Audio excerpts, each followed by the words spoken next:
राधिका के कत्ल के बाद सवाल उसके हत्यारे पिता पर है, सवाल बच्चों और माँ बाप के रिश्ते पर है।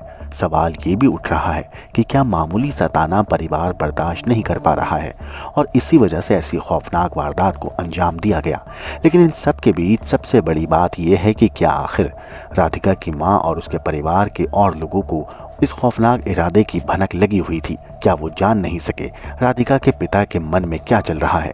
राधिका के पिता का गुस्सा इतना बढ़ चुका है कि वो उसकी मौत की वजह बन सकता है। राधिका की मां का दावा है कि वारदात के वक्त वो कमरे में थी, वहीं उसने गोलियां चलने की आवाज सुनी। राधिका की मां भी खुद इस बात से हैरान है कि आखिर उसके पिता ने बेटी की हत्या क्यों कर दी।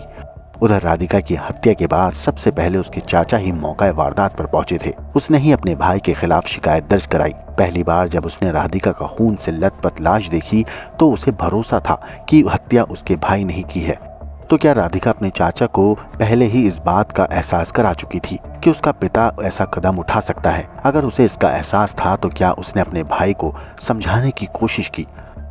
अगर उसने अपने भाई को समझाया तो फिर उसने उसकी क्यों नहीं सुनी? ऐसे में इस हैरान करने वाली वारदात के बाद सवाल ये भी है कि क्या घर परिवार में रिश्तों की डोर टूट गई है, जिसका नतीजा ऐसी वारदात के रूप में सामने आ रहा है।